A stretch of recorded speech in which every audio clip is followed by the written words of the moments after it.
All right, we're about ready for the women's, 1500 meter. Let's take you through the starters once again. Nicole Yeomans, Emily Mackay. Emily Mackay, the junior from Binghamton, who's looking to regionals and possibly nationals. She was 14th at regionals her last go at it. Rachel Ruggiero, the sophomore from Stony Brook. Emily Sessa, the junior from UMBC, who her younger sister runs at Georgetown. Kayla Barreto, junior from New Hampshire. Tara Hoff, a sophomore from Stony Brook. Then the rookies and Reagan Duty, who ran really well yesterday. Lindsay Dodenhoff, freshman from Stony Brook. Bridget Redding, the UMBC senior. And then Anna Marie Martell, senior from Vermont, with Jillian Manfredi, Stony Brook senior, and then UAlbany's Sydney Coddington in the 12 spot. What are you looking for in this race, Dan? I'm interested to see how Mackay wants to approach it, because she's not entered in the 800, she's not entered in the 5K. So she doesn't have another individual event to necessarily focus on that she needs to save some energy for. Binghamton is running a 4x8. She could certainly factor into that. But if she wants to make it fast, it'll be fast. If she doesn't, it could end up being a kicker's race, which will open the field up. Again, only Sessa on paper can match Mackay's kick. But stranger things have happened. We'll see how this unfolds. Women's 1500 underway. This is the finals. Another champion will be crowned, and Binghamton has a chance to sweep this event.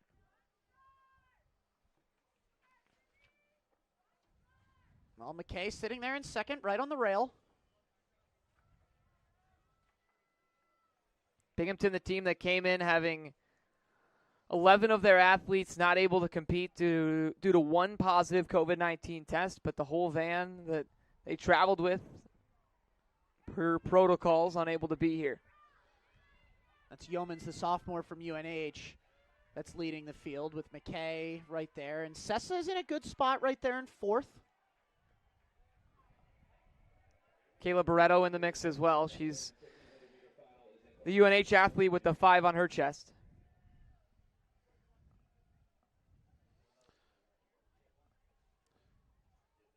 So Mackay not interested in taking it out, just going to allow Yeomans to roll with it. And she's certainly trying to make it quick, trying to take the sting out of some of the kickers' legs. But right now, the two favorites, Mackay and Sessa, are doing exactly what they need to do. They're in their stride. They're not getting chopped up. They're not getting cut off. And the field's stringing out. This is fine for them. They're more than happy to relax, let others do the work, and they'll make their move when they're ready. Yeomans took a small lead, in that sense, just become a pack.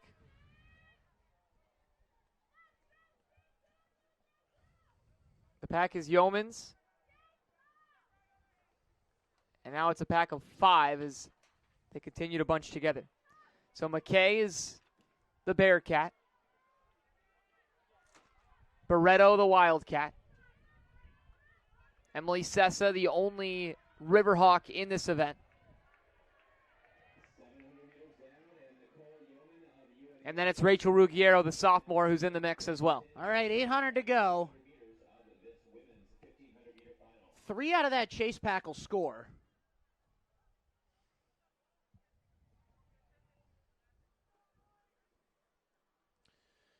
Remember, Mackay, 446 miler. She's gone 10 flat for 3K. She's run a cross-country 5K in 17:27, plus her 2:08 800-meter speed. So she's fast and she's strong.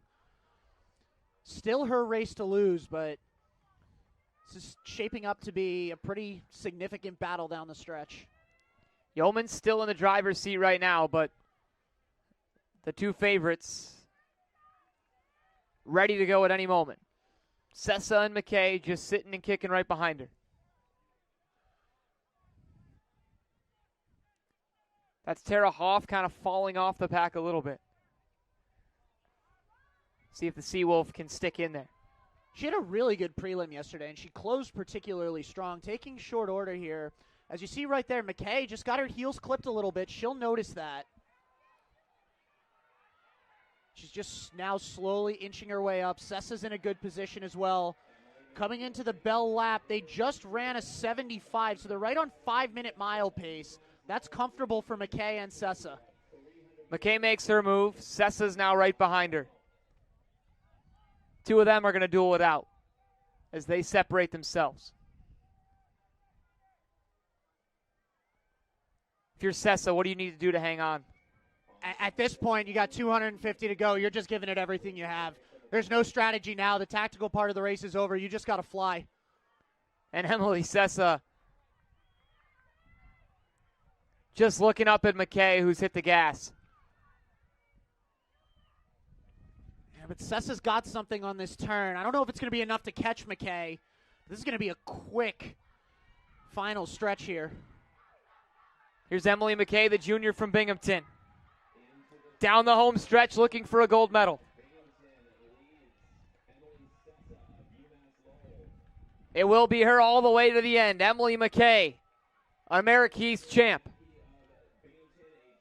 Sessa will grab second. Mackay kind of controlled from the back the whole time, knew exactly what she was doing. 4:24 unofficial. So 4:24, again, honest but not blistering by Mackay standards. That's tremendous for Sessa. But Mackay's final 300, Michael, was 46.95. 45 flat would be 4-minute mile pace. So that was a sprint to the finish from Mackay, and that 4:17 should get her into regionals no problem. And Sessa may have put herself potentially on the verge of contention with that run, as she's probably in the 4:25 range. 4:27.60, yeah, it's going to be tight. But that's still, for Sessa, coming into this meet, she had run 4:24.11, so that's going to be the time she's going to need to use, but she's got a shot. And that's what these coaches have talked about, too, with these events at the championship level, especially this year when they haven't had so many meets. It's great opportunities for people to be challenged and be pushed to their best, and that's what happened with Sessa. Exactly, and I mean, that's a better race for Sessa than that 4:24 she ran, because that went out slower. It was a championship-style race. We talked about this a lot yesterday in the tactical nature of some of these finals. Mackay the gold, not surprising. Sessa the silver. But Sessa was with her until that final 46.9 sprint for 300, and that gives you a lot of confidence that she's capable of running something much quicker than that 4:24 if she can get into a race that goes out a little bit faster. Mike Thompson said she's fun to be around, she's great to coach, and she's just talented, and there's no drama with her. She just works her tail off and kind of stays out of the way, and when you can do all that and win an America East championship, it's certainly the dream for a coach to have somebody like Emily.